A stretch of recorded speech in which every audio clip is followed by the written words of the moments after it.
रेखा सुनो, मैं इस बार भाई दूज पे ऋतु दीदी से मिलने जाऊंगा।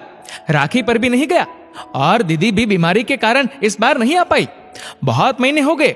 इस कोरोना के कारण पूरा साल बीत गया मेरा तो सोचते सोचते। पहले छुट्टियां नहीं मिल रही थी, फिर ये कोरोना आ गया। रमन ने अपनी पत्नी से कहा। रेखा ने मुंह बनाते हुए कहा, इतना भी कौन सा जरूरी है? कौन सा वो तुम्हारी सगी बहन है? तभी रेखा की नजर बेड पर रखे उपहार पर गई। उसने उठाकर देखा तो उसमें डायमंड की रिंग और पेंडेंट थी। उपहार देखते ही रेखा का गुस्सा 7वें आसमान पर चढ़ गया। रेखा ऋतु को बिल्कुल भी पसंद नहीं करती थी। ऋतु रमन की मौसी की लड़की थी, लेकिन ऋतु ने रमन को हमेशा अपने सगे भाई से भी बढ़कर प्यार किया। वो स्वभाव से शांत, हंसमुख और सुलझे हुए विचारों की थी। ऋतु को रमन का यूं सम्मान और घर में सगी बहन जैसा अधिकार देना बिल्कुल भी पसंद नहीं था रेखा को। रेखा ने उपहार देखते ही रमन को गुस्से में कहा, रमन तुम्हारा दिमाग ठिकाने है कि नहीं, जो उनको इतना महंगा उपहार दोगे तुम? भूलो मत, वो तुम्हारी सगी बहन नहीं, सिर्फ एक रिश्तेदार है। अपनी बहन को गिफ्ट करते तो मैं मना नहीं करती, लेकिन अगर तुम हर रिश्तेदार को इतने महंगे उपहार दोगे तो ये बात ठीक नहीं। भाई दूज के लिए इतना महंगा गिफ्ट हरगिज नहीं। मैं ये अपने पास रखती हूँ। मेरे पास कुछ मिले हुए साड़ियों की गिफ्ट है, उनमें से एक साड़ी लाकर देती हूँ, वो दे देना उन्हें। रेखा इतना कहकर वहां से गिफ्ट लेकर जाने लगी। तभी पीछे से रमन ने रेखा को रोकते हुए कहा, रुको रेखा, गिफ्ट मुझे वापस दो। वो मैं ऋतु दीदी के लिए लेकर आया था और मैं उन्हीं को दूंगा। और क्या कहा तुमने कि वो मेरी सगी बहन होती तो तुम मना ना करती? तो तुम्हारी गलत फहमी दूर कर दूं कि वो मेरे लिए मेरे खून के हर रिश्ते से बढ़कर है। तुम शायद भूल गई कि आज हमारी शादी और मेरा डॉक्टर होना दोनों उन्हीं की देन है। अगर पापा के जाने के बाद उन्होंने भी मुझे रिश्तेदार समझा होता तो आज मैं डॉक्टर ना बनकर शायद कहीं चपरासी होता। उन्होंने अपनी तनख्वाह मुझे पढ़ाने में खर्च की।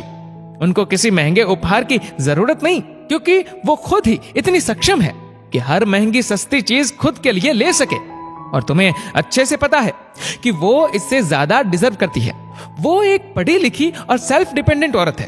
तुम्हारे पापा को भी उन्होंने ही मनाया था शादी के लिए, याद है ना? वरना वो तो तुम्हारी शादी किसी रईस बिजनेसमैन से करना चाहते थे और मैं डॉक्टरी की प्रैक्टिस कर रहा था। क्यों, याद आया कुछ? जब तुम फोन करके उनको मिन्नतें करती थी। रेखा, अपना पराया या खून के रिश्ते, ये सब फर्क बस हमारी सोच का है। वरना जिन खून के रिश्तों में प्यार, अपनापन, एक दूसरे के प्रति सम्मान, त्याग, समर्पण ना हो, उनके रहने का मतलब ही क्या है? रिश्ते खून से नहीं, आपसी प्यार, सम्मान, समर्पण, त्याग और अपनेपन की भावना से बनते हैं। या कहो कि बने होने चाहिए। खास तौर पे भाई बहन का रिश्ता। कहना तो नहीं चाहता था, लेकिन तुम सोचो कि तुम्हारे भाई भाभी जब तुम्हारा अपमान करते हैं तो कैसा लगता है?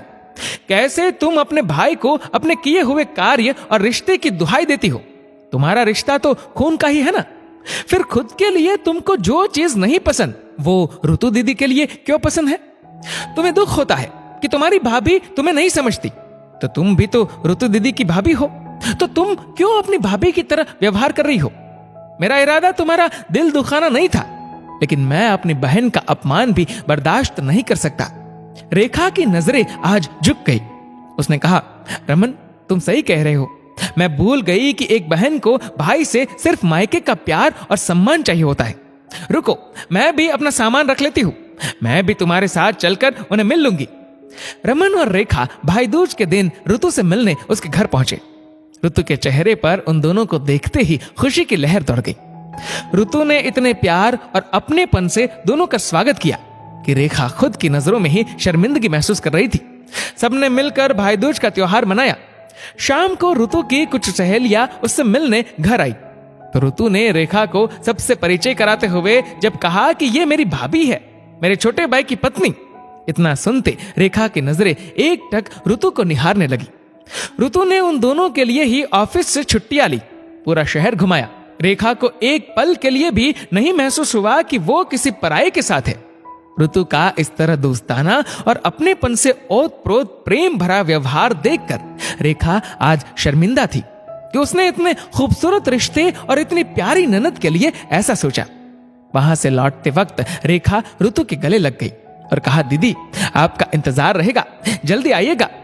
दोस्तों, इस वीडियो को लेकर आपकी क्या राय है नीचे कमेंट करके जरूर बताएगा। और अगर आपको वीडियो अच्छा लगा हो तो वीडियो को लाइक करेगा, शेयर करेगा ज्यादा से ज्यादा लोगों तक। और ऐसे ही और भी इंस्पिरेशनल वीडियोस के लिए सब्सक्राइब करें हमारे यूट्यूब चैनल को और फेसबुक पर फॉलो करें हमारे पेज को। धन्यवाद।